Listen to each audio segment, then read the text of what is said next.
हाँ भाई, सब तैयार ही ने हो? हाँ हो तैयार ही है। आई विक्की, तो ई पिलसवा काहे ले ले हो? अरे ई पिलसवा से जनरेटर वाला सब तेला निकाल लेवे। अब तोरे सिंटू लाठी ले ले मरकरिया फोड़े के चक्कर में ही की बे?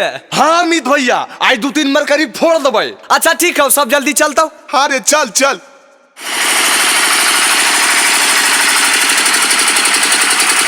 अरे छोड़ दे अरे बंद कर दे, बंद। अरे बंद कर दे, नहीं बे, जो ये देखी फोन मुँह आ गलो। अरे चुप, देख फोन मुँह आ गलो, रुक। हेलो। हाँ हेलो। अरे अमितवा बोली थी। हाँ अमितवे बोलो, ये की बात हो? अरे तोर लुखा वाला आदत नहीं जाइतो। अब की कैलियोगे जे ऐसे बोल रहा ना? अरे जनरेटरवा काहे बंद कैली रे? देखी तो सब लाइटवा मुझा गेलै। की जनरेटर पगला उगला ना की? हम कहल तो जनरेटर बंद करबो, कम कसम खाइयो, हमने जनरेटर बंद कैलियो। हाँ रे, तू ही बंद कैली है, तोरा सिवा और कोनो न बंद कर सका है। आगे तोरा हमरे पर शक जाओ, कुछ भी करो तो हम ही करो याओ। तू ही न कहा हनी कि जनरेटरवा के तरवा काट देबो, एकर मतलब तू ही बंद कैनी हा। हे बात मान, हम नहीं कैलियो। सुन, पूरा दुनिया में हम ही लफंगा ही है की, काहे शक करो ही छौरी लंगा ही है की? हाँ रे, एकरा में कोई शक हो की? आगे पूरा दुनिया में हम ही लफंगा ही है की, काहे शक करो ही छौरी लंगा ही है की? ऐसे काहे करो ही छोड़ा, इज्जत के सवाल हो कोई रे। की कैलियो? तो जनरेटर कैल ही बंद, तोर चाल हो गौरे। हम नहीं कैलियो। तो जनरेटर कैल ही बंद, तोर चाल हो गौरे। आगे बोल रहा ना कि हम नहीं कैलियो।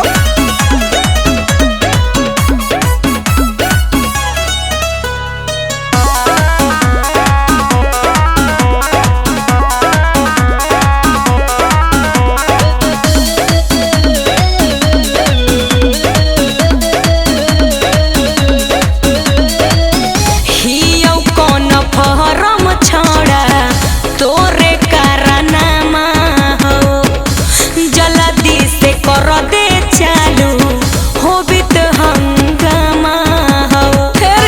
अरे जल्दी चालू करी मेरे, हंगामा होई रे। मानो ही तो नहीं छौरी कैसे बताइयोगे, करो ही शक हमारा पर, बोला ही आके देखइयोगे।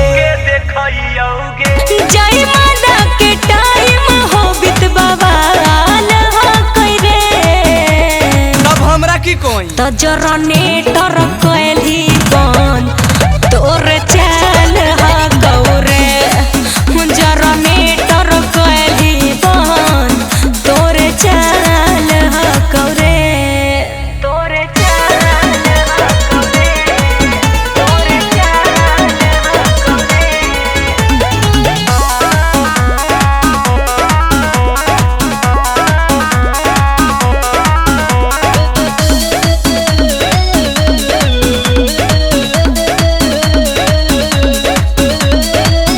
कैलियो ने बियाहवा त बादला सधाबो हे, बिकी अमित इज्जत पापा के डुबाबो हे।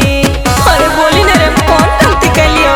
दे देली धोखा काहे करो, हलियो प्यार के छौरी, सेठ भेलौ शादी जब से कहीं निकाल के छौरी। पूछ ली है बाते में जवन सवाल हो कौरे। जे हो तो अभी होता। तो जनरेटर कैल ही बंद, तोरे चाल हो कौरे। जनरेटर कैल ही बंद, तोरे चाल हो कौरे। अच्छा हम ही बंद कैलियो, बोल की बात हो? चालू कर दे ना। अच्छा ठीक हो।